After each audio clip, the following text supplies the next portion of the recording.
पत्रकारिता में, जर्नलिज्म में चुनाव रिपोर्टिंग खत्म हो गई है। लोगों का ग्रासरूट लेवल पर जाना, कस्बों में जाना, शहरों में जाना, उस वक्त जनता का, आम लोगों का समस्याओं से पत्रकारिता और मीडिया के लोगों के बीच एक संवाद होता था और उसके मुतल्लिक खबरें आती थीं। इस चुनावी सर्वेक्षणों ने पूरे मीडिया में चुनाव रिपोर्टिंग का स्वाहा कर दिया है। ये एक बड़ा खतरा है। और तीसरी बात, जो पैसे की बात है, लेन देन की है, उस पर आपके चैनल ने सब कुछ दिखाया है। जितना भी आपने सुना, सी वोटर के दो बड़े लोग थे, शर्मिष्ठा लोईवाल जो जनरल मैनेजर और यशवंत देशमुख, जितना भी आपने सुना, अब बताइए कि सी वोटर क्या ये कह सकता है कि वो बिल्कुल ठीक है?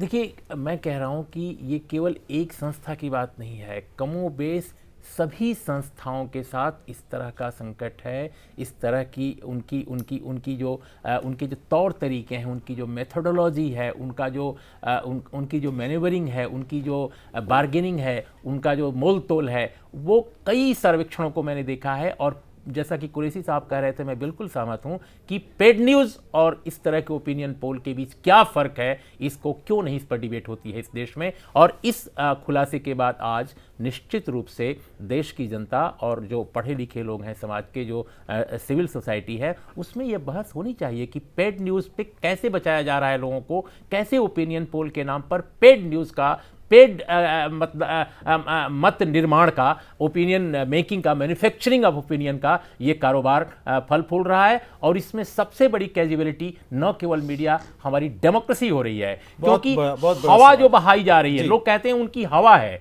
कई बार लोग कहते हैं कि नेताओं की ये रेटिंग है। ये सब कुछ कहां से हो रहा है? इस पूरे बाजार के पीछे, इस पूरे हवा के पीछे कहीं ये सब तो नहीं है? समय बहुत कम रह गया है कुरैशी साहब, शो के लिए नहीं, कार्यक्रम के लिए नहीं, लोकसभा चुनाव होने में समय बहुत अब कम रह गया है। तो सवाल अब ये उठता है जो उर्मिलेश जी ने उठाया कि अब इतना कम समय है, देश के मतदाता अपने आप को ठगा हुआ महसूस कर रहे हैं, ये एक लोकतंत्र के साथ विश्वासघात हो रहा है। तो इतने कम समय में, जब लोकसभा चुनाव में अब 80 दिन 82 दिन बचे हुए हैं, इतने कम समय में क्या क्या 3-4 कदम उठ सकते हैं जिससे मतदाताओं का विश्वास वापस से पूरी प्रक्रिया में जागे? इस वक्त हमारे साथ कांग्रेस के लीगल सेल के जो केसी मित्तल साहब हैं वो जुड़ चुके हैं, अपने दर्शकों को बताते हैं, और वो कह रहे हैं कि कल ये तुरंत चुनाव आयोग जाएंगे। मित्तल साहब, आपका क्या एक्शन होगा? आप लोगों ने इस स्टिंग ऑपरेशन के आधार पर क्या चुनाव आयोग में कोई दरख्वास्त लेकर जा रहे हैं आप लोग?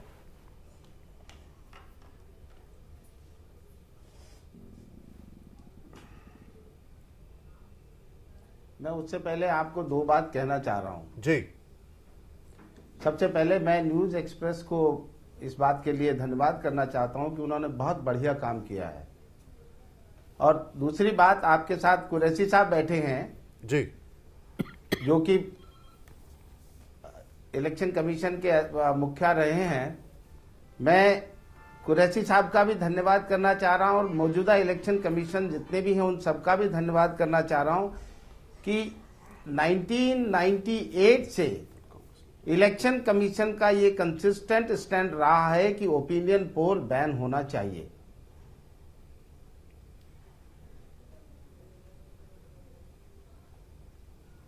जी। 99 में दोबारा इलेक्शन कमीशन ने इंस्ट्रक्शंस जारी की थी, लेकिन उसको चैलेंज किया गया सुप्रीम कोर्ट में, और वहां एक सवाल उठा कि क्या इलेक्शन कमीशन आर्टिकल 324 में इस तरह की इंस्ट्रक्शंस इश्यू कर सकता है या नहीं कर सकता है।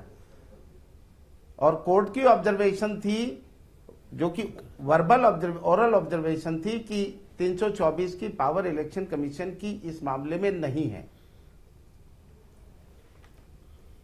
और उसके बिना पर इलेक्शन कमीशन ने वो ऑर्डर 99 का विड्रॉ कर लिया।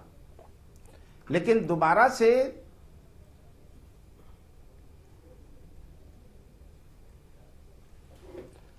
से सुप्रीम कोर्ट में एक रिट लगी, और उस रिट में सुप्रीम कोर्ट ने ऑर्डर किया। सर, ये पूरा इतिहास सबको पता है, हम आपसे सिर्फ ये जानना चाह रहे थे कि क्या कांग्रेस पार्टी मजबूती से कल और या आने वाले वक्त वक्त में, क्या कांग्रेस पार्टी मजबूती से आने वाले वक्त में ओपिनियन पोल्स को लेकर के अपनी क्या ओपिनियन रखने वाली है?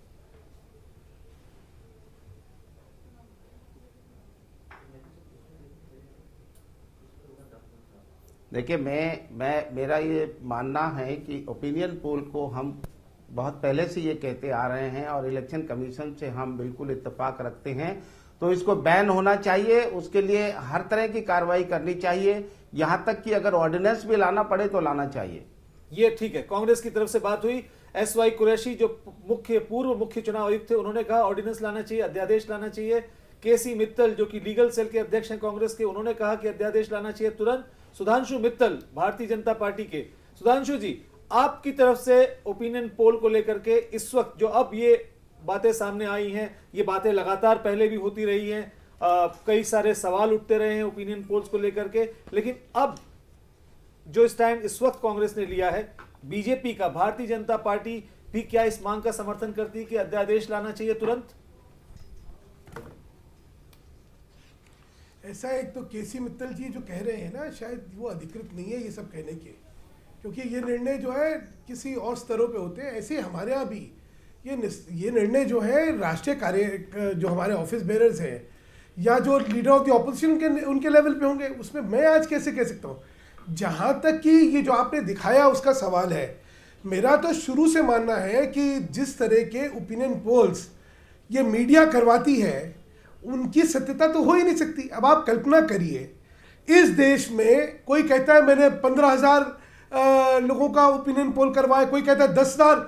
मैं तो अभी देखा कि 1,500 लोगों का ओपिनियन पोल जो है वो देश की जनता की आवाज हो गई थी।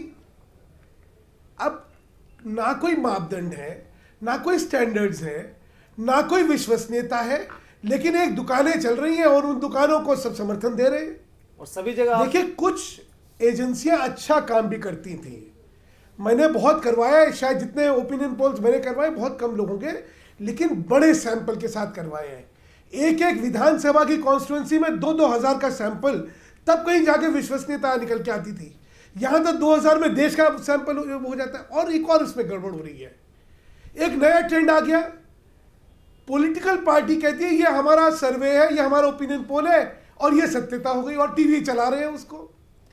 टीआरपी की रेस में कुछ भी सच, कुछ भी झूठ, कुछ भी फूहड़पना जो है वो जनता की आवाज के नाम पे बेचा जा रहा है। उससे राजनीति को ना केवल खतरा है, उससे प्रजातंत्र को खतरा है। प्रजातंत्र में झूठ के सहारे अगर जनता का मन बनवाया जाएगा तो शायद इस देश के प्रजातंत्र के लिए बहुत बड़ी खतरनाक चीज। और आपको और बताता हूं, नहीं तो आप ये तो एक साइड है, अभी दूसरी साइड और ज्यादा खतरनाक नहीं है। तो सर फिर आजकल एक नया ट्रेंड और हो गया है कि कैंडिडेट जो है, एक मिनट, बस एक मिनट विनोद, हाँ बोलिए। जो कैंडिडेट सिलेक्शन है वो भी ओपिनियन पोल पे हो रहा है। हमने सर्वे करवाया तो वो फर्जी सर्वे आधे करवाए जाते हैं, या सर्वे वो करवाए जाते हैं जो मुझे सूट करते हैं, और टिकट देते समय वो सर्वे में आगे कर दूंगा और कहूंगा देखिए इस सर्वे के आधार पर मैं तो टिकट दे रहा हूं। तो ये सर, और ज्यादा खतरनाक तो सुधांशु जी होड़ लग गई है कि यार सर्वे की एजेंसी ढूंढो, तो सुधांशु जी जिसने भी सर्वे करा उसको पैसे दो, या सर्वे करने जो आ रहा है जी। तो सुधांशु जी, बात यह है कि आपने एक अच्छी बात की कि जी, आजकल राजनीतिक दल भी अपना पॉलिटिकल जो अपना सर्वे है वो कराने लगे हैं, ओपिनियन पोल कराने लगे हैं, और वो ओपिनियन पोल सभी जगह छपता भी है। तो आप कम से कम यहाँ तो आज इतना तो कह सकते हैं कि आप नहीं चाहेंगे कि भारतीय जनता पार्टी की तरफ से कोई अपना सर्वे जारी हो और वो किसी तरह के सर्वे को मीडिया में जारी करें? मेरी व्यक्तिगत राय बिल्कुल इस बारे में है कि ये ओपिनियन पोल्स की विश्वसनीयता नहीं होती है, क्योंकि ये इनको डॉक्टर करके करवाया जा रहा है। मैं फिर कह रहा हूं कि मुझे नहीं पता, क्योंकि मेरा देखिए खुद का व्यक्तिगत जो अनुभव सी वोटर के साथ था बहुत अच्छा था, और मैं एक्चुअली पूरा आपका देख नहीं पाया हूं, तो इसलिए उस बारे में मैं कुछ कहना ना तो सही समझूंगा ना मैं कुछ कह पाऊंगा। लेकिन मेरा व्यक्तिगत मत ये है कि मीडिया के माध्यम से जो ओपिनियन पोल्स का जो नाटक चल रहा है उसको कहीं रोकना चाहिए। क्यों? इनकी विश्वसनीयता नहीं है और इनके करने की शैली क्या है ये नहीं पता। कोई आदमी नहीं बताता भाई कितने क्या सैंपल लिया, क्या मेथोडोलॉजी थी, क्या प्रश्न। अब तो मजेदार बात देखिए, अब तो कोई चैनल ये भी नहीं बताता कि हमने प्रश्न क्या पूछा था। आप प्रश्न कुछ पूछेंगे, रिजल्ट जो है वो सामने अपने हिसाब से निकाल के आ गया और ये जीत गया वो हार गया।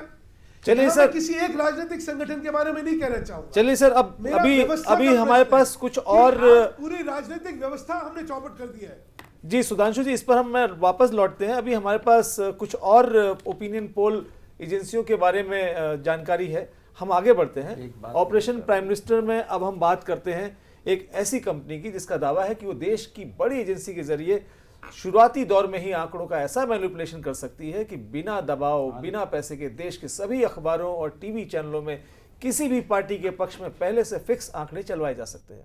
मतलब ये ओपिनियन पोल की जड़ में मिलावट का दावा हो रहा है।